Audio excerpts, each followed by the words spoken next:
All right, Jason, the red light's on. Are you nervous? Oh, I'm never. Okay. All right.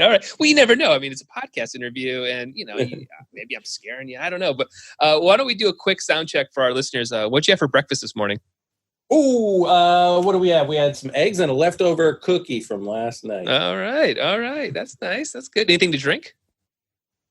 Well, coffee. It's always coffee. Hey, I'm not a coffee drinker. I don't know. Maybe you had something, some other fancy stuff. Maybe some milk. What do you drink for breakfast? Just some orange juice. A little bit of orange juice.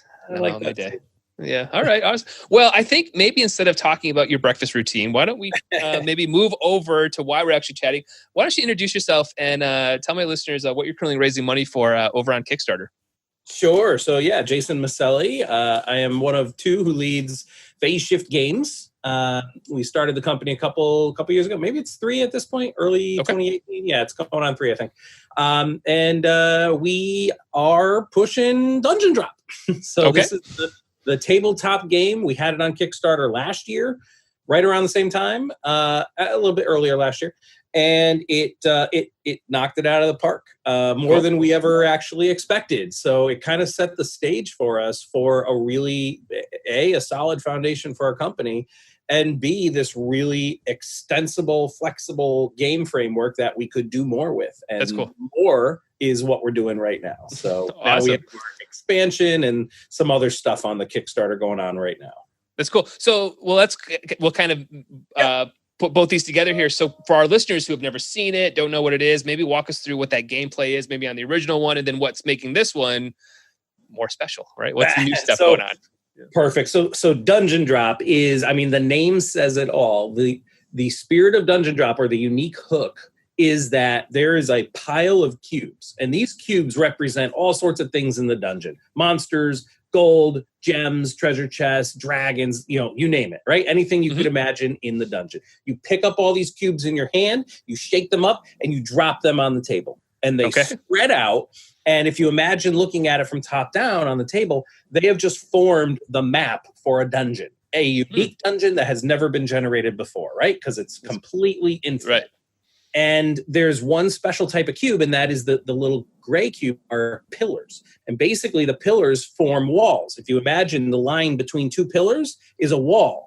These are like the columns that hold up the dungeon, right? Yeah. And then so every 3 gray pillars forms a triangular space, and that's the room in the dungeon. And if your character is going to go into a room, you're going to encounter the monsters in there and be able to collect the treasure in there. That's the magic of Dungeon Drop. It's this idea of this infinite engine, this dropping mechanic that's never been done before, and that's what Droop. That's cool. So, and what's now added to this? Like, what is happening right now in the Too Deep and Tavern Tales? What's happening now? Drop Too Deep. Yeah, so quite a few things, and I'll try to keep it all nicely organized to answer your question. First, the original game had one big bad monster, and that was the dragon. Now we have 10 big bad monsters, right? So people were like, well, could there be another, a different, like a Hydra or some other big thing? We're like, well, why don't we dial that up a little bit more? So we basically introduced this whole new system where there's a whole series of big bads, and you're randomly drawing one of them every round. There's 3 rounds in the game. So every round you're drawing a different one. And so it's so variable what 3 monsters are going to come out this game versus next game, and when they're going to come out, and they all have a unique effect. So when you're drawing this monster card, it has an ability, and it says like the dragon hoards gold and sucks some gold cubes right up next to him. And every turn, every round, that happens more and more. So his hoard keeps growing. So these huge monsters now thrive in the dungeon. There's behavior and dynamicness to them, as opposed to just a cube in the dungeon. So that's one of the big things. The other big thing that we included in this expansion is cooperative mode. The original game was purely competitive. 4-player competitive versus, one versus another. Could play solo as well. We had a solo mode. But now we have fully cooperative mode. And that is just, it's so different, yet it uses all the same core mechanics, obviously. But it just has this rich cooperative feel to it. Like, you're literally talking to each other, like, if I can get that cube moved over here, then you could actually go into that room and satisfy that cooperative goal, and then I can focus on this other one. It's real collaboration. That's very cool. It's so cool. That's very cool. that's the expansion for Dungeon Drop. And then you mentioned Tavern Tales. Yeah. That is a standalone game that's in the Dungeon Drop universe. So it has all the same characters and treasure and monsters, but it's a standalone game. You don't even have to have Dungeon Drop at all. Oh, wow. But it completes the story. And so they pair together nicely. Your heroes have gone into the dungeon. They've fought the dragon. They've collected all this loot. And now they're tired and they want to come back to town and relax and drink some ginger brew or orange juice in your case, and boast about all the things they did in the dungeon. And that's what Tavern Tales is about. It's about sitting around a table in a tavern with your friends, boasting and bragging about all the loot you got away with and all the monsters that you slayed. Very cool. Very, very cool. So where's the start of this idea for you? I mean, where does this... I am, so just so you know, not a huge board game guy. Don't play a lot of them. I do a lot of these interviews, but like, where is the start of this idea that you go, all right, I'm gonna make a game like this? All right. So first of all, I'm not the designer. I'm the publisher. Okay. Who does? Yeah, you're the publisher, right? Let me explain what Scott, the designer of the game, how he came up with this. So in our space in the tabletop industry, there are design contests. They happen all the time. Sponsored by all different people. We've run our own design contests, and typically design contests will constrain one or more rules. They'll basically say, we need you to make a game that only uses 18 cards. Or a game that must have this theme, or a game that does this other very specific thing, right? That's common with design contests. So one of the companies put out this contest, which was called Components Only. And basically it was, can you make a board game that does not have any printed parts? No cards, no boards, no tokens, nothing printed, just physical pieces, like cubes and meeple, right? And so Scott entered this design contest. This is long before Phase Shift. We were part of this. And he entered this contest and he was just thinking in his head, he's like, that's a very strange contest. Only pieces? What could you do with that? Right. It would be themeless. It would be boring, right? So but hundreds of people entered this contest and Scott was one of them. And Scott, on the way to his grocery store, he just had this thought of like, well, what could I do that's different? Maybe if we just drop them and see how they make a shape on the table, maybe there's something there. And so he submitted the idea. He won the contest. We reached out to him like 2 days later, and a week later we had a contract. We said, this is special. That's cool. We want this to be our first game. And how do you, I mean, is that what you guys do typically then? Are you always trying to find people like Scott or game designers? Or are you guys ever making your own and releasing them under your own brand, I guess? Both? Yeah, both. I'm a designer as well. I have other games on the market. And next year there's a game that, there may be 2 games actually, that I've designed or co-designed that we'll probably end up putting out there. Darren is also a designer. He's my partner. He has games of his own. So there's some of that, but then there's also us finding other designers, just like a book publisher. It's really Yep. And we do have, so Tavern Tales, for example, is not us. That's a different designer. That's not even Scott. That's his name is Greg. Wow. We met him at the UK Games Expo in August. And he pitched us his game. We said, holy cow, this thing plays so beautifully. It's perfect overlap with our audience. And we could put it in the Dungeon Drop universe. Yeah. Seamlessly. And it would do really well. And so that's how that came.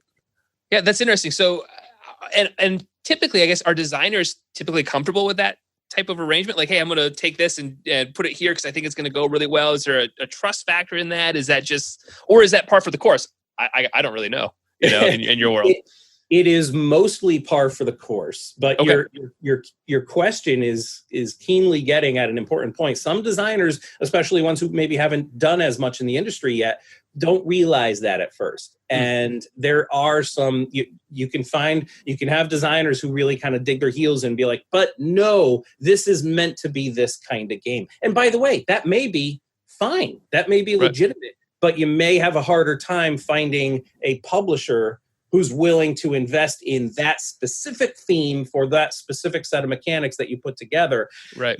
The more restrictive you are as the designer, the fewer publisher options you're going to have. Is just what it is. Generally speaking, most publishers say, don't worry about the theme. Let us worry about the theme. You just worry about making the best game mechanics that you can. That's super fun to play and compelling and unique. And then we'll worry about the theme. That's generally what most publishers will say. Gotcha. Now, for you and your partner, when did you guys flip into doing more publishing, or is that the most focus is on publishing than actual game design for you guys, or like for you particularly, or when did that start to kind of come together? Yeah, so what's interesting is we have another company, or had another company. It's now part of Phase Shift, but we had Geek Fever Games, and I co-founded that with a different friend of mine, Matt, in 2012. So that was a design firm. That was just Matt, me, and then eventually Tim, and then eventually Darren. Darren was actually the last one to join that team. Okay. That was a team of 4 designers. That was all we were doing. Designing games, pitching them to other publishers. Not a publisher. Gotcha. Right. Then in 2017 or 18, whatever it was, Darren and I came together and said, we want to do more. We want to not just design. We want to maybe publish. And the other 2 guys had no interest in that side of things because it's a very different ball game. Right. And so we formed Phase Shift. And at this point, Geek Fever is just part of Phase Shift. So we have our design labs, Geek Fever, and I'll still design stuff for the Geek Fever kind of label. But it's all owned by Phase Shift. So are you looking for like is there an aesthetic to every game that you want to have under this umbrella, or is it's a good game? Like that's I had fun playing it. Like what are you looking for to say like this would be a great game under what we do? Yeah, that's not an easy question to answer. And it changes all the time. Maybe when we started, we had one notion, and then we found Dungeon Drop, and we're like, well, that's different than what we expected, but holy cow, we got to go for it. Right. So right now, Dungeon Drop fits in this, this is not, doesn't have the artwork, but it's the same size. So it fits in this cubicle box. Okay. And it's just this really cute size and shape. And then we now have 3 products that are in that cubicle size. And next year we have another game called Drop Drive, which we want to put into the same. So right now it's not that we're looking for something that can fit in this cube, but it does resonate with our audience. It's unique in the market. It's unique on retailer shelves because very few games have a cubicle box. Yeah. It's just not common. Yep. And so here's what I would say. Phase Shift, even the name, came about because what we wanted to find were games that pushed some dimensional envelope. And that's a fancy phrase, but basically what it means is like, it started out by focusing on 3D. So you have a board game. I mean, you're not a board gamer necessarily, but board games, right? Yeah, of course, yeah. And there's cards, and there's maybe some tokens, but it's all very flat. Flat, yeah. Right? It's a 2-dimensional plane on the table, but there's all this space above the table. So like, how can we have a game that makes better use of this 3-dimensional space? And Dungeon Drop does, right? With the drop mechanic. And then every turn, you're dropping more cubes. So it's just a small way that we see that we're able to like push a dimensional envelope. And that's the envelope of space. Then there's the envelope of time. Is there a way that you could play a game over many months, not just one night? Is there a game that you could play in 2 different rooms simultaneously? Like one group of players is in one room and another group of players in another room, and they're taking turns, and then they come together. And I don't know, I'm making it up on the fly, but those are the kinds of things that we always wanted to try to find were these games that really did different things with time and space. That's cool. Very, very cool. What's interesting is I've talked to almost everybody I'm talking to now in the games are publishers. And we talk a lot about the box, right? I know how important the box is in this world. Now, did you guys have any concern that, what you just showed me, that cube wasn't the big, huge box thing that like a lot of these games are in? Or were you like, no, this is its own little unique thing? Because I know that's a part of a lot of these conversations and the artwork on the box and what, how you display it and all that whole world, right? Like, which I'm always fascinated about too, of like, how important the box is. It's highly important, especially if the real goal is to get that game on the shelves of Target or Barnes and Noble or whatever. You've got to nail the box. Now, we lucked out because of how well Dungeon Drop did. We landed a big distributor. They're called Game Right, and they put out other very well-known games like Sushi Go and Forbidden Island and some of those. And so they're retail experts, right? They have lots of games in Target. So they worked with us in the early days to make sure that this cube, everything on the cube, every side has to be a sales opportunity, a marketing opportunity. How can this, exactly what size, what dimensions, should we go larger? Should we go smaller? Like Those nuances are super, super important for retail. Yeah. Now, if we were just selling into the, let's call it the hobby gaming market, it's a different ball game. And bigger boxes, a lot of hobbyist gamers like those big boxes. Even the targets, they want boxes that have a general shape and size, even if a lot of it is dead air inside, because the mass consumers just expect that. They expect larger. It feels like more of a game if it's a larger box. Right. And we struggle with that because it's like, well, our game doesn't need that. And I don't like just selling air, right? Yeah, right.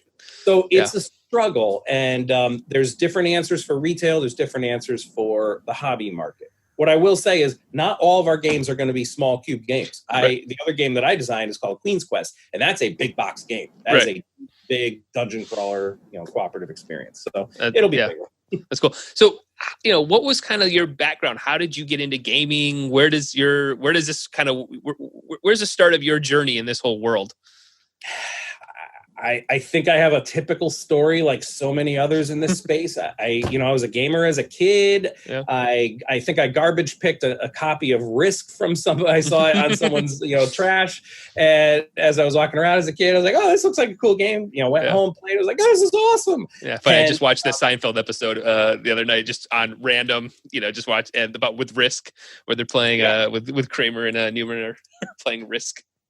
And nowadays you try to play that, it's like mind-numbingly long and tedious and some boring, right? Yeah.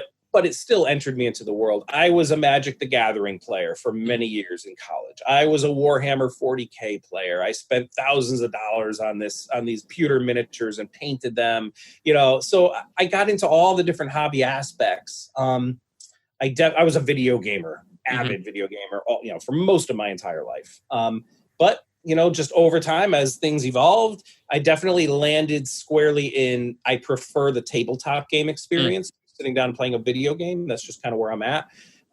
If I have time, I'm prototyping a new game design, or I'm working on one of Phase Shift's, products that we want to put out there. Yeah, just always been there. Now, so I come from the music world, right? So I'm a music connoisseur, and I was in bands and owned recording studios, and found that I kind of don't really like music anymore because I I could critique it so much, right? So I do live sound, and I'm like, that's not the way a kick drum is supposed to sound. Has that happened to you at all in this, where you're like, what, I know too much of the secret sauces behind the scenes, to where you're not enjoying a game anymore? No, not even a little. And that is interesting. And I do think about that all the time. Like, am I going to get to the point where it's like, I don't want to play another game? Yeah, I don't want to look at another game, man. Whether it's my own or somebody. Right. Just, No, first of all, we won't put out a game that we don't love playing ourselves, right? Yeah. That has to be your right. And it's a low bar, in my opinion. You got to strive for excellence, and we won't put out a game that we don't love playing. So there's that. Then I'm on Kickstarter. I'm trying to attract people, but I'm also a backer of dozens of other games that I'm like, I want that. I want to play that. Yeah. When am I going to have the time to play this other thing? Holy cow! I don't have the time. That's for sure. Yeah. But I do have the passion for all of them. Absolutely. And how does just Kickstarter in general fit into your business model? Is it something that you want to always use because of the board game world? Is it something that you're selective? Is there some that you're like, this is going to go right to Target or right to Amazon or whatever it might be? Yeah. How are you kind of thinking about, I think this game will do well on the platform? Yeah. So, direct to Target, that would be like anyone who could do that. That's nirvana, but that doesn't happen, I don't think. Right. So good question again. Kickstarter is a super, super strong business model for most publishers. Yeah. When you reach a certain scale, you could back off of Kickstarter and you can put things directly out to the market, selling online, selling through Amazon, selling through niche boutique stores or hobby stores. So we're not there yet. We're still a small publisher. And, so for us, Kickstarter's, it's crucial. It's absolutely crucial. Now we've amassed a sizable audience over the last 2 years. So that's good. Like if we had to put out our next game and not use Kickstarter, it would be tough, but we might actually have the numbers to make it successful mildly. Right. But Kickstarter it does have a draw. And we embrace the real purpose of Kickstarter, which is not that a lot of people see Kickstarter as just, it's a pre-order system. You've already made the product. You're just basically getting pre-order. Well, it started as work with us, design a product that you want with us. And we embrace that to the max. So like we're in the middle of our campaign right now. We have our 4th or 5th. We have community submissions. We have design contests by the community. So like they're submitting all these crazy ideas for the next race or class or monster. And we go through and we curate like the best 20. And then we have a poll and then they vote on the, which are their favorites. And those make it into the game. We let our community name our stuff. We let our community weigh in on the design of the box. You asked about the box. If it's not going onto a shelf in Target, such as this other box that we just designed, this big box storage solution, that's not meant for Target. It'll never be on the shelves. It's just meant to be something fun that sits on your shelf. Well, if it's going to sit on your shelf, what do you want it to look like? We're like, well, our favorite character is Boblin. Great. We'll put Boblin smack on the center of this thing. Right. So it is it's a model, Kickstarter, that most publishers do use. And right now, it's kind of the only game in town. Yes, there's Indiegogo. Yes, Awakened Realms just announced that they're going to put out their own version of Kickstarter. Time will tell if they're really going to be successful. Kickstarter is just massive. And you mentioned a bunch of stuff because, again, I coach a ton of startup companies, and I actually tell everybody, please go just back board games, whether you play them or not, and watch the community building, the conversations, the outreach, the openness of like getting your design critiqued publicly, right? Like that vulnerability for like, somebody making a tech widget thing is very uncomfortable for a lot of people, right? But in the board game world, and no, let's have it. Like, tell me I did it wrong, or I'll make it red, I'll make it blue, whatever, but that's why I'm always like, really look at why this community and why this is such a huge, it's the number one. I think it's the number one category now. I think pretty handily, isn't it? I forget if it's video games specifically, but tabletop games is right up there. They're right. Yeah, they're right there. I mean, but again, it's what you just talked about is what I want everybody to like truly hear is like, it's just that openness to really let the community actually into your product. You're not the smartest guy in the room.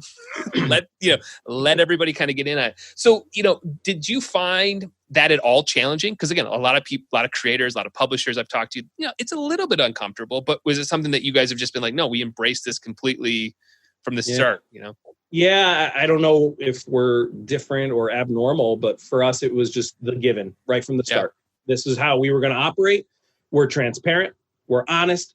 We certainly have some really good friends in the industry and some mentors. And, for our first Kickstarter, we had a kind of a silent partner consultant that helped guide us in that first Kickstarter. He had launched a dozen very successful Kickstarters himself. And, that's how he is with his audience, is extremely honest, transparent. He'll just set up his iPhone and record a video just like this right here. Just him talking to the audience saying, so guys, here's the struggle I ran into. Here's what I did.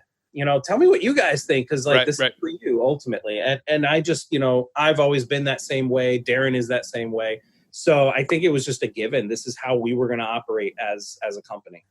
And how do you navigate maybe that fine line between, we know we have a good thing.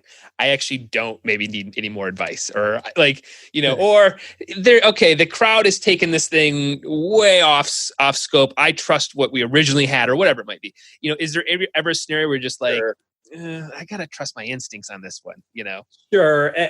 And I could probably, if I thought long enough, I could probably think of 3 examples from this actual campaign that we're in right now, where people have thrown out this idea. And, again, we're very open and honest. So we're like, that actually won't really fit our theme that we're going for, or that won't meet the spirit of what we're trying to, get for this particular aspect or something. So yes, it does happen. And we're still very honest about that. But then at the same time, we're saying that you've got 90 other fans that have already said it for us. Like, are just obvious. Like, that's not going to work. And it's not to dismiss idea, because even ideas that absolutely won't work, they can always spark something in there. And they're like, well, what's interesting is if you think of it this other way, that could open up this whole other thing that we've never even thought about. So that happens all the time too. It's just a evolution, collaborative process. Yeah, that's great. how does artwork sort of fit into your equations with the designer? Where do you guys handle that? Is that where does that just start to fit into the equations? Because I know it's, again, so important for these games. So one common mantra is art sells games, and then the game quality keeps it going, right? You have to have a good game under the hood, but art sells. Yeah. It just does. So like, how are you going to track? We have to put ads out, right? We have paid ads on Facebook, paid ads on Instagram, et cetera, et cetera. We have to put ads out, and those ads have to be eye-catching. Art is how you do that.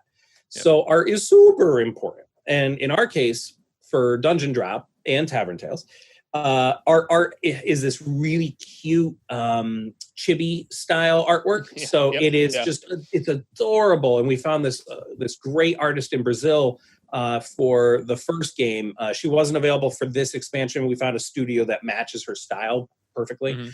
But, so we developed the style that we wanted to go for. And it's interesting, I'll tell you this too. My other game that I mentioned, Queen's Quest, the big box one, that's actually a pixel art, like an 8-bit theme, like an old Nintendo game. And I had already had that for years. And we thought that might be our first game that we were going to launch. Then we found Dungeon Drop. We said, oh, this would be awesome. Let's do this first. Smaller, easier. And, we'll do that first. And we said, oh, let's use the same pixel art for Dungeon Drop. And so we started out trying this pixel art style. And it just, while it works great for Queen's Quest, it was not working for it. Didn't feel right, because Dungeon Drop is meant to be like a mass market, family friendly, all ages, very approachable, very accessible, and pixel art's more niche. So it just didn't feel right. So we found this other artist, we came up with this new style, and it's beautiful.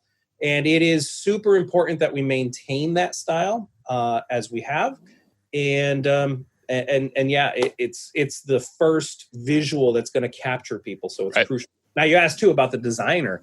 What we do as a publisher, and many publishers do, is we're also very collaborative with our designers. So Scott, the designer of Dungeon Drop, and Greg of Tavern Tales, both of them are in most of our decision points. Now, ultimately, Darren and I make the final call. It's our business, our money on the line. But we invite them into almost every decision. We show them the drafts, the sketches from our art studios, and they weigh in. They're like, "Oh, that nails it," or I'd really like it if he was holding the sword this way. And then we go back to our artist. We're fine with that because it is still it's all of our vision. It's not just Darren and mine, or just Scott or Greg's. Now, and when you're sitting on a game like Dungeon Drop, that's clearly people are enjoying it, loving it, backing it, are you already thinking about not only what's happening now, but the next phase, like how do you know how much you can actually expand on these games before it either one gets too much, or the original game maybe starts to suffer, or is that what you're thinking about as a publisher? Like, so yes. First of all, I just got to say, I do a lot of these interviews, and you're asking some very interesting, unique questions that I don't typically get asked. I think because maybe you're not like squarely in that tabletop space. That's why I do this. When I listen, because I listen to other ones and I'm like, I don't know what you're talking about. I've never played that game. I want to know how you put it together, the whole source of it. Like, and again, my crowd is people thinking about doing crowdfunding, right? Like, and how to start a business or startups. And, that's the majority of my audience. So yeah.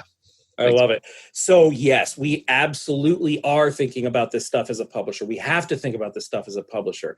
You asked about how many steps ahead are we thinking? Holy cow, we've got thoughts of guilds and spending your gold in the dungeon at a treasure shop and pets, having a pet system built into it. There's so many other expansion opportunities for Dungeon Drop. But the flip side of that is, and you kind of indicated this, we have to be careful about not oversaturating too. This campaign was tremendous. Our fans absolutely wanted more for Dungeon Drop. We've given them more races, more classes, more quests, new game modes. We expanded it to 5-player. We added more huge monsters. We added cooperative goals and modes. So we've expanded it tremendously. Could we do this again next year and add another expansion? We could. I think at that point, that's a little too soon. I think what we need to do now is pause here, let this simmer, and let everyone really enjoy everything we put out. We've got other games to do. So we're going to put out Drop Drive, which is has a drop mechanic, but it's a whole different game, and it's in a science fiction universe. Let's do a totally different game. Let's get Queen's Quest out there, and maybe even one or two others. And then maybe after another year or so, maybe then we come back and say, okay, now what is the next best thing to do for Dungeon Drop? Right. Is it just more? People want that much more. Right. Listen, there's tons of games out there, and every year there's just more and more expansions. That's great. But we do absolutely have to ride that balance. We don't want to oversaturate, and we want the base to grow. So yeah, that's cool. And when do you feel like, as the publisher, that that you're ready to launch the Kickstarter? Are you looking for some metrics behind the scenes? Have you teased the audience? I don't know. We hit 10,000 emails. Is there a metric you're looking for to say, okay, we're ready to hit that launch button?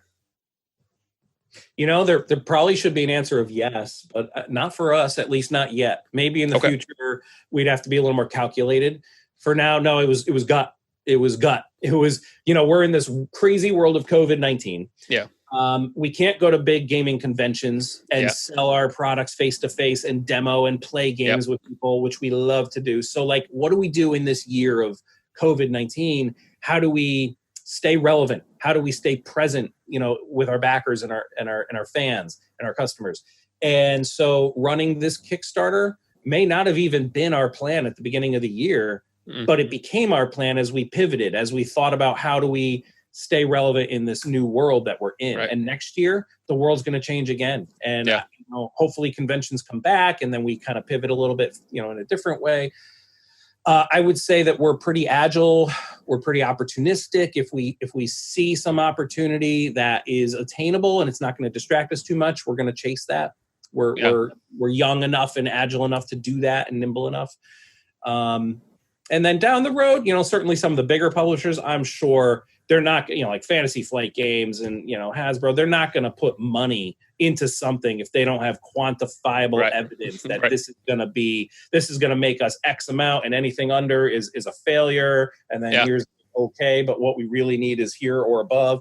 I'm sure they have all those rich data analytics to go on. Yeah. Do you think the board game category for Kickstarter is flipping to, you kind of have to be with a publisher to have the success like you're having right now, as opposed to hey, I made a game, I'll put it up myself and just see what happens? Do you think that it's swinging a little bit more, that you've got to maybe have your stuff together a little bit more? I think having a publisher is a boon, and gives your game a better chance. But no, indie games make it all the time, and that's because of Kickstarter. But here's the thing: what you do need is money. Yeah. And unfortunately, this is the struggle for a lot of indie designers. They got a job on the side, they got families. This is not their full-time gig. They don't have capital to just, pour into a marketing campaign or pour into good artwork that's going to sell when people see it on a Kickstarter page or an advertisement. You do, and it's sad to say, because there's so many indie designers out there with a great idea and they want to make it on their own, but they just don't have the capital to do so. Right. You do need money to make money. Yeah. That's the sad truth. Yeah. But for those who just don't, then spend your time trying to find a publisher who does have the money to put behind your game.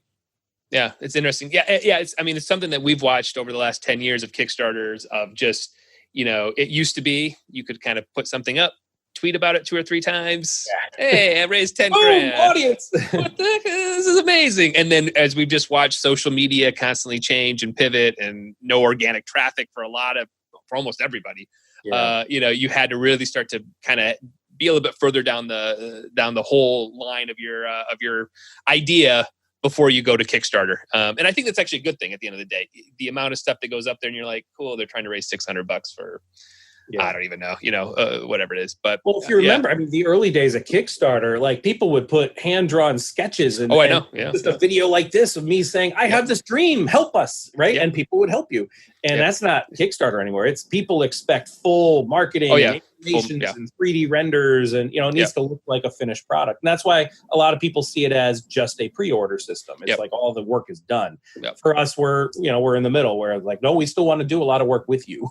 And really, I think Kickstarter wants your way, right? That's what they truly want. They don't want it to be a pre-order. They want No, reach out to the community, get your idea better. So, and again, we kind of talked about earlier, it's you really got to have to own that idea in your business, in your company, to truly be successful on this. So what does, you got 6 days to go in this campaign. We have actually haven't really talked about numbers, but you're up over $210,000, almost 3,000 backers. So a lot of energy is in this campaign. After the campaign ends, money drops. What starts to happen? Like what do you start to do? Printing, ordering, what are you doing?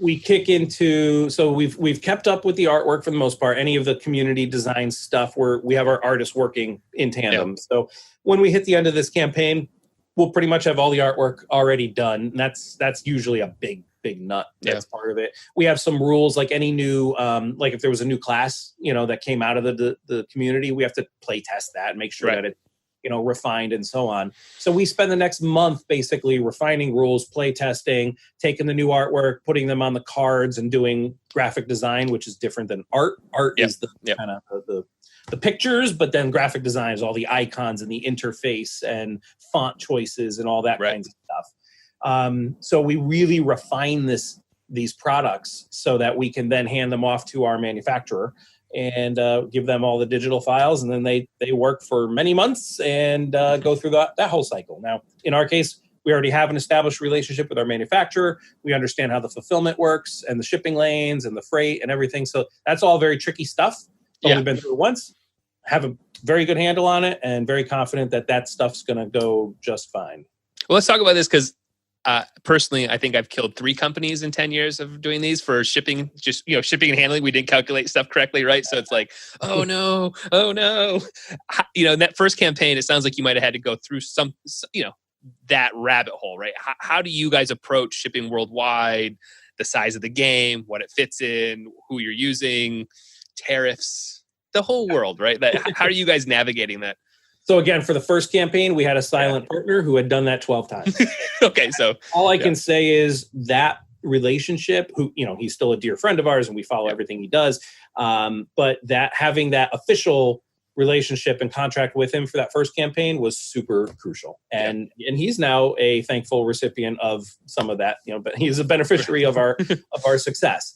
So it was a win-win for everyone. I definitely recommend having a mentor, someone who's really done this stuff before, because we did not know, how do we get into international retail? How do we deal with getting products on some gigantic boat in the Pacific Ocean? Right. How do I even start? Right. So he introduced us to the right people, introduced us to the concepts of freight forwarders and talking about, less than container load and greater than container load and all those kinds of concepts, and FOB versus EXW and all these different shipping terms. Right. So you just learn it as you go. Yeah. But the bottom line is we knew we wanted to fulfill worldwide. There was, we did not want to say no.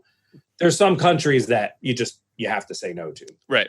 You just don't sell to North Korea and some South American countries are very, very difficult to ship to. Yeah. We don't say no to them, but we do have to jack up those shipping prices to account for it a lot. Yep. And so on. So you learn those ropes. For the first campaign, we had only the cubicle box. And our fans during that campaign a year ago, they asked us, they begged us, could you give us mats, neoprene mats? They're very common for board games that people love to have these roll-up neoprene mats. You roll them out and they give you whatever it is, a pretty surface, a place for all the cards or tokens or whatever it is. In our game, they wanted it to be able to bounce the cubes and have it mute the bounce a little bit. So if you have like a glass table and not go everywhere. Right. We said no during the campaign because we knew mats are heavy, they're big, and those are the 2 primary criteria that screw up shipping. And we said we know how to ship a 4-inch cube. Right. We don't know how to ship a 14-inch, 1.5 thing. Mat. Yeah. Right. It's going to just blow everything out of the water. Yeah. Now that's what we said at the time. And now this campaign, we got mats. We got walls that are 14 inches long. We have a big box storage solution. We know what we're doing. We know how to work with the right fulfillment houses. We know how to work with the freight companies and what these things cost. Well, I think that's an interesting point in there for other people the ability to say no. Because again, you can get so caught into like, we want to make what you want. We want you to buy it. And now all of a sudden, and that's how we've had our issues over the last 10 years of just like saying yes, just being a people pleaser. Now all of a sudden you are shipping something that you're like, I didn't know it was going to cost $28 to ship a $10 thing, or whatever. It's just because it's too wide or it didn't fit perfectly and you didn't do the research and you didn't know all that stuff. So I think that's, again, so crucial that people take the time to really kind of dive into that. So what happens? I mean, like, what does this next year look like? I know it's tough with COVID, but like, do you have what does a game like this do? Is it just, you get it, people get it, they start playing it, they start talking about it? What else happens? What happens there? What happens now after that, Our real goal is to get games into distribution, and distribution can still mean a bunch of different things. Distribution doesn't have to mean Target, although that's amazing if we can get that. But distribution just simply means, there are 4 like main big distributors in the tabletop space. So getting our expansion in with one of those, getting Tavern Tales in with one of those, and maybe even some of these add-ons. We have a dozen different add-ons. The walls and the mats are just 2 of them. Getting them into distributors, that's where there's a larger scale. They're going to order more, and hopefully you get the recurring orders. That's where the real coup is. So that's our goal. But obviously, in order to do all that, the game just has to be out there and people loving it and playing it and talking positively about it. So that's step the first. Right. And from there, you attract the different distributors. The first campaign, we attracted Game Right. They picked up Dungeon Drop and they distribute it now in all English territories. And then we also have other distributors in like Australia and Canada and Asia and Europe to fulfill those markets. So, and Dungeon Drop is now being translated into 5 different languages as well. That's cool. So, we're going through that. So what is it? It's just, it's just more. It's push it, not artificially push it, just, help it organically grow, keep the reviews coming in, keep listening to the market for what they want, answering their prayers and giving them a tremendous experience, and then getting this stuff into distribution. That's the goal. And do you see, because I think this is my gut telling me, I think this is going to get bigger and bigger because of COVID, right? That especially with this winter coming in, I'm stuck inside with my family or my other family friend that, we're all cool. We'll get together on Friday night. And what are we doing now? No, I think it's going to get bigger. It's so interesting too, because so 2 things happened when COVID hit us, February, March. 2 things happened. One, there's a lot of digital tabletop gaming platforms out there. There's one called Tabletop Simulator. There's a couple, Tabletopia. They spiked as soon as people were in quarantine. All of a sudden, video gaming just soared, and video board gaming soared. And we actually got Dungeon Drop on Tabletop Simulator specifically to help kind of like capture that moment. And then the other interesting thing was all of us publishers, so many of us said, well, we're not going to run a Kickstarter now. People are losing their jobs. They don't know what's going on. The world is upside down. We're not going to run a Kickstarter in the spring. And what happened? The ones who did, they were booming. Like Kickstarter, it was the opposite. People were, because they were home, they wanted something new to play with. And enough people still had jobs that the people who actually did run a Kickstarter in the spring, they were tremendous successes. And now we're all here in the fall, 6 months later, and now thankfully we're still doing extremely well, but we're in this saturated Kickstarter now because all the publishers who didn't do it in the spring, now they're all piling up on the fall. It's just really interesting dynamics.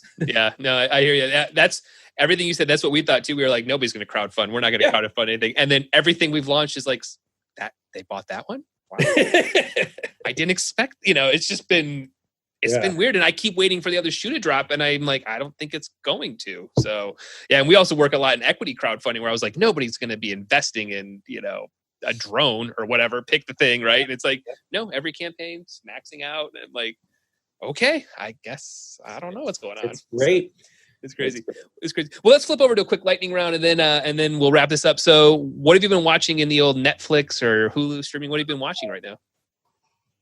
So we finally got around to watching the new Star Trek animated series, Lower Decks. Okay. It's fun. It's fun and neat. We finished up Cobra Kai. That was that's a great one. Yeah. Oh, that was outstanding. We finished up. What's the murder one? How to Get Away with Murder. I don't. The name is something like that. But she's a teacher and teaching law to students. But meanwhile, she's helping this group of students basically get away with murder. Oh, okay. So that was an interesting series. We finally finished that one. Anyway, how about a movie? Is there a movie at all that you've watched? Like an actual movie from, We've been on an 80s kick. I mean, we just watched Spies Like Us and Dragnet and some of these old 80s. Like I don't know, we're on a binge of 80s. I think we saw something that someone put out on YouTube that was like a montage of 50 different 80s movies. We're like, we gotta watch all these.